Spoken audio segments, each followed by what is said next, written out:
folks, welcome to this exciting video. Well, you once again join me in this incredible, beautiful Scottish landscape, and today I've come to the coastal town of Inverbervie, and just look at the churning waves and the sea down here. This is absolutely incredible. And today I was just kind of out for a bit of a coastal drive, and I just was passing by the Inverbervie area, and I just thought I would come and have a look at this old World War II coastal defence here, which is like an old military pillbox built for the defence of the coast back in World War II. And not only is there the the bunker, there's also anti-tank bollards as well, folks. So let's go and have a look. This is such an interesting bit of coast here at Inverbervie. It's just so beautiful, looking out over the wild North Sea with the waves rolling in. And the tide's quite far out just now, so it should be decent for exploring at the far side. There is a river estuary that comes in around here, and I'm going to have to try and avoid it. Wow, what a scene out here. The waves are pretty big rolling in, so it's going to be a fun adventure with that in the background. All these pebbles have just built up over the years, and there is actually old tank traps as well underneath these pebbles where they've just built up over the top, covering the history since World War II until now. So here we go, folks. Here's the first piece of World War II history, and these were put in to stop attack by like landing craft or tanks or anything like that. That was obviously to hinder their advance onto the land. And now I'm waiting to make my way around the side of this. There's like a campsite here, a caravan type. At the edge of it as well, there's an old abandoned ice house, which was used by the local salmon fishing all the way up until the 80s. Look at this, you can see the old tank traps here from the war, slowly getting buried under the pebbles. Obviously when there's high seas and stuff, all these pebbles were constantly getting washed in from the sea.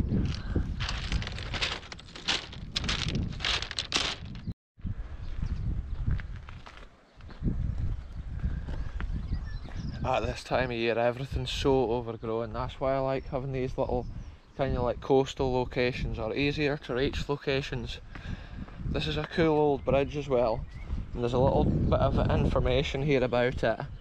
That was erected by the Town Council of the Royal Borough of Inverbervie with the approval of the Burren Estates for the purpose of relieving unemployment in the year 1934, and to replace stepping stones further upstream, but without prejudice to the legal rights of either of the parties. So that shows that before 1934 there was actually stepping stones further upstream, and that was what they had to use to cross the Burren, and this was to help ease unemployment in the area. Yeah, I can see there's a lot of algae and stuff in the water there. And it's interesting because this is obviously a tidal river, so it rises and falls with the tide slightly, even though it's always flowing out into the sea. Probably when there's high seas it floods right up onto the embankments.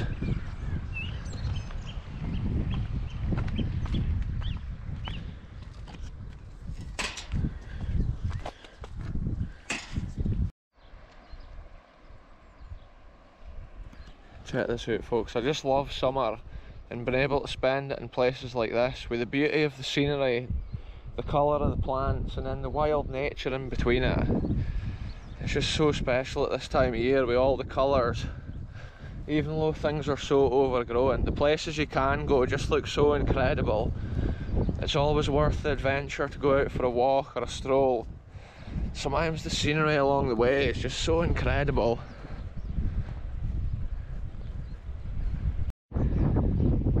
As you can see, these hills around the coast here are not actually made from earth or soil, they're actually made from solid bedrock.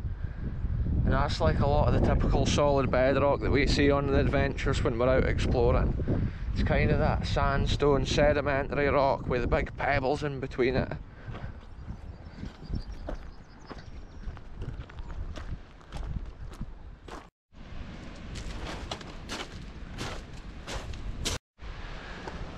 Check this out, folks. This is such a cool bunker to explore.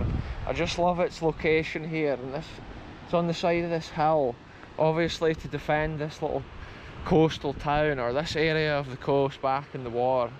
And another interesting detail, there used to be another one of these military pillboxes at the other end of the beach, and the old steam train used to come along there from the Johns Haven direction. And when I was watching an old steam engine video, I could actually see the old World War II pillbox there, and that's how I know that there used to be two.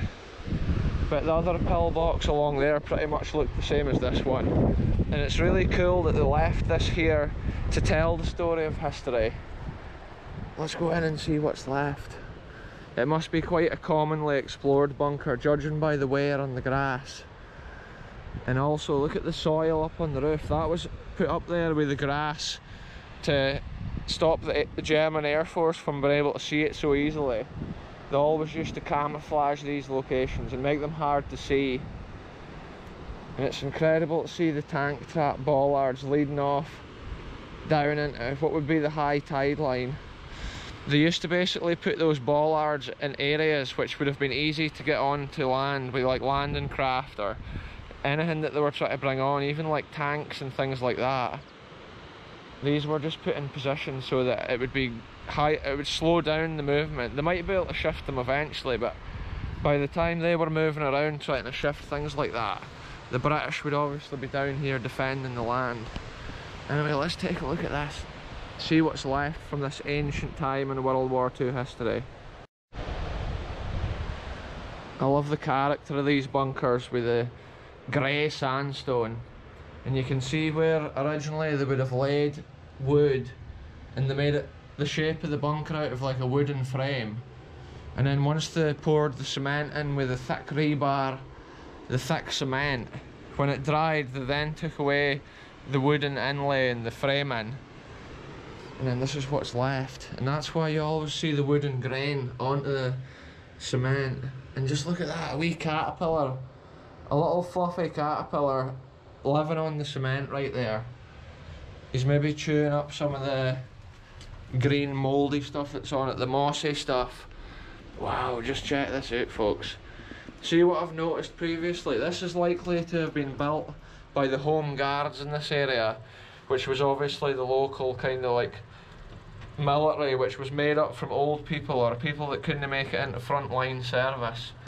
But what I've noticed with the bunkers built by the Home Guard, they don't have any sort of brackets or mounting points for machine guns, whereas every time I've been to a military base or an airfield or bunkers built by the army, they've always got some sort of gun mount. And that's a good way of distincting, like, between the two different types. There's a distinct difference, I mean, between the two different types. And this one here, you can just imagine they probably had rifles or any sort of gun of the era. A lot of the time the Home Guard would have maybe used originally guns that they had, and then later in the war maybe guns issued from the military.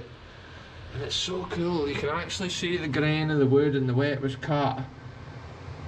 Because this bit's obviously hardly eroded, you get a real essence of how they built this, the shape of it.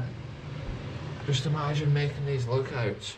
Obviously these were designed to minimise bullet ricochet, so it was hard to shoot into them, but it was easy to shoot out. And a lot of the time these internal walls, which are fitted to all these bunkers, they were actually there to stop bullet ricochet going fleeing in the door or flying around and hitting too many people. Also, it was used to strengthen the structure, but most importantly it was put here to deflect major blasts.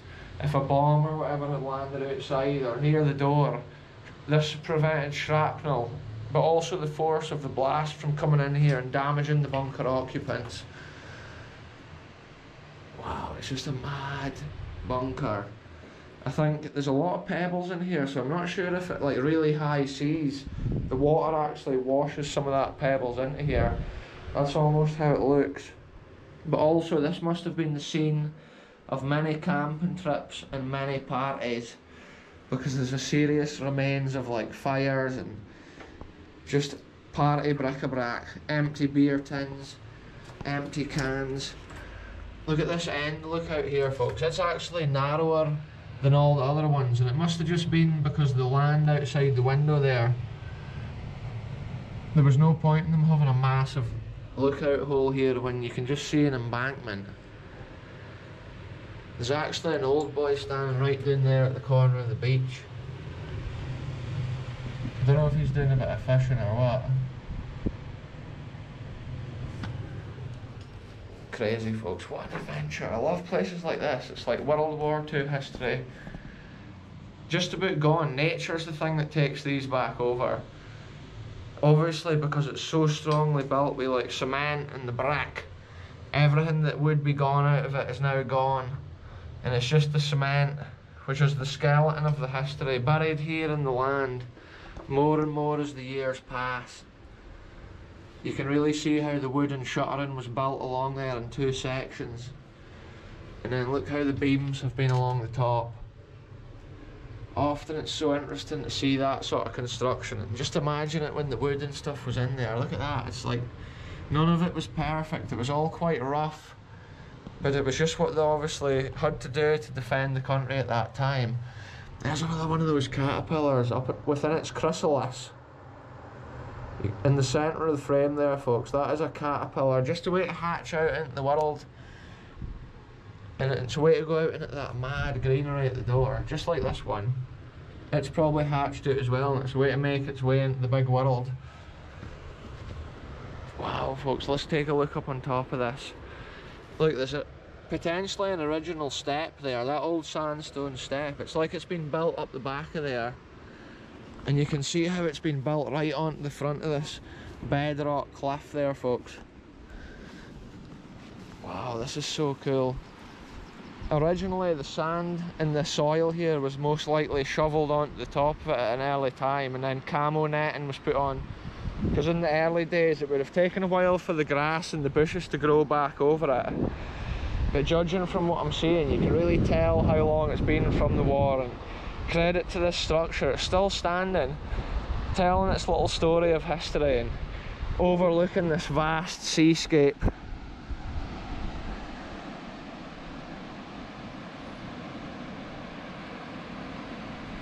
And they were maybe in communications with the other bunker at the far side of the beach, but in Scotland here, the whole way up the coast, there's just constant bunkers every few miles, little strategic defensive positions here.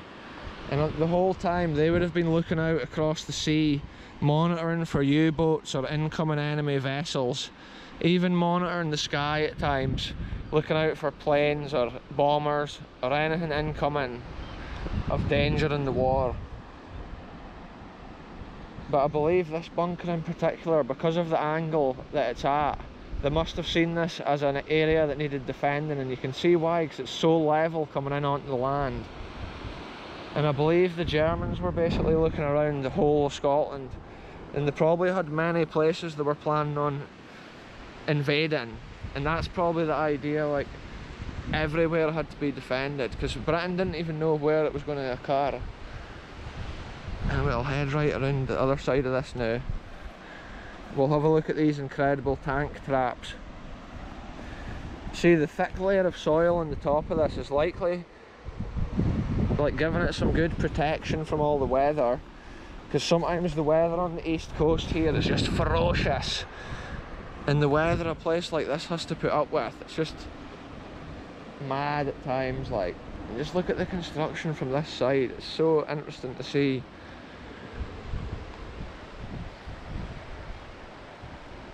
Wow folks, I love seeing an angle like that with the beauty of the nature, but then the rawness and the ruggedness of the history within it.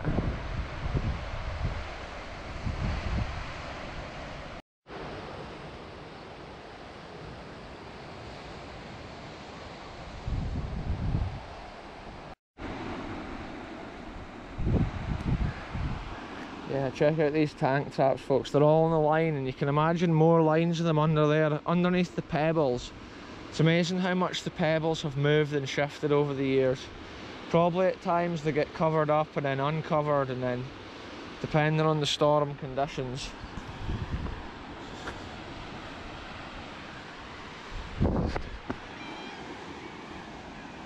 just jumped to the bollard, but it's not so easy with this one because they're actually domed on the top with a cement.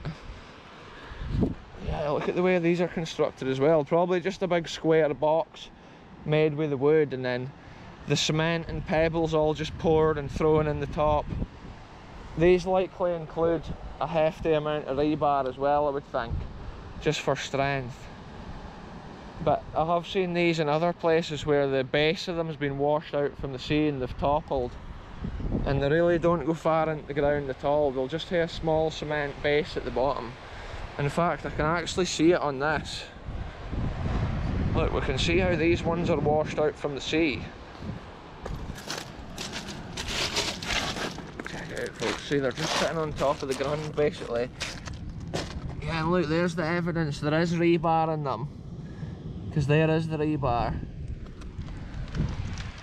And another interesting place, when I was up at the Devil's Elbow near Glen Shee, these are actually right along the roadside on the old military road. And it's crazy to think these were used all the way from the coast to the wildest hill in Glen.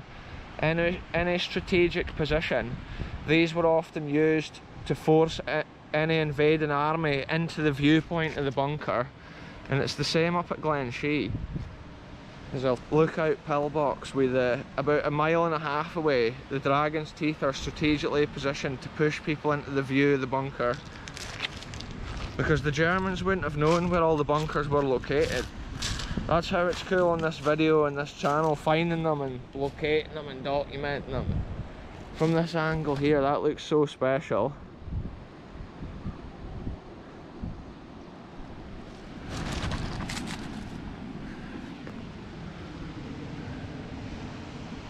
Yeah, there's a guy there fishing. Old guy right at the corner fishing. I've not seen him catching nothing yet, but he's been standing there since I came along. I'm just thinking I might be able to jump right across here instead of climbing all the way back, like along by the river. Check this out, folks. The whole flow of this river comes through this wee part here, but underneath the pebbles around here, the water will be flowing strongly. But if that stone there was a bit drier and less seaweedy, I think I would be able to jump. But it's probably like about 1.5 meters, and I'll be landing on the loose surface. But I think because it's a slippy stone on the launch, it's not a very safe jump. I could just literally walk right through that because it is so warm today. But I'm wanting to go on other adventures after this, and I'm not really wanting to get soaked. Yeah, folks, that's one of my favourite pillboxes around the coast here. I just love its character and the way it's kind of set back here off the beach. And the surrounding landscape, it's just so fun for a walk. All times of year it's a good one. I think when the tide's in, it's difficult to walk around the edge here to get to this bunker, but when it's like this on a summer's day and the tide's out, it's just a beautiful walk. Definitely worth it. Not only with the beautiful nature of Scotland, but the crazy old abandoned history within it. It's always special to like imagine the home guard or the soldiers that were stationed in a place like that. Just think when they were looking out those windows of the bunker there, it would have been uncertain. The outcome of the war was unknown at that time. They were just doing all they could to defend the land. A lot of the home guard that built places like that would have had relations or family sent away to the front line, the heart of the battle, and they must have been here just wondering what was going to happen and what the outcome of it all would be. And that's how it's cool to keep these little historical buildings alive, by recording them on the channel at a certain time in their history. Generations can, like in the future, can see what was done to defend the country at a crucial time. There's just tons of seagulls in the middle of this river here. And I'm not sure if they're getting fish or whatever. I can actually see there's a massive heron as well up there fishing. They're one of the best fishing birds that exist. If you've got a pond with like fish in it, they come around and steal all your fish out of it. But in rivers like this, you just see them standing in the water for ages, and then all of a sudden, boom, they can pull out pretty big fish.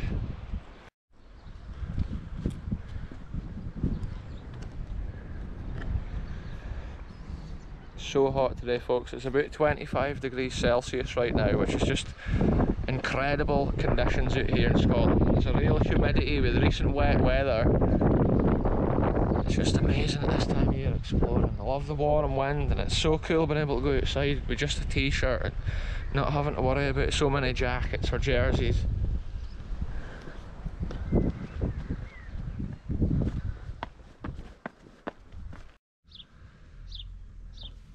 Check it out, folks, this is the old ice house. Oh, it closed in 1981. The salmon netting station was in operation here from early times until 1981. It's quite interesting. But yeah, inside there's actually a big room. And I think there used to be a door in here, but there was another building where I'm standing. But within there's obviously a big chamber, which was the ice house, used to store the ice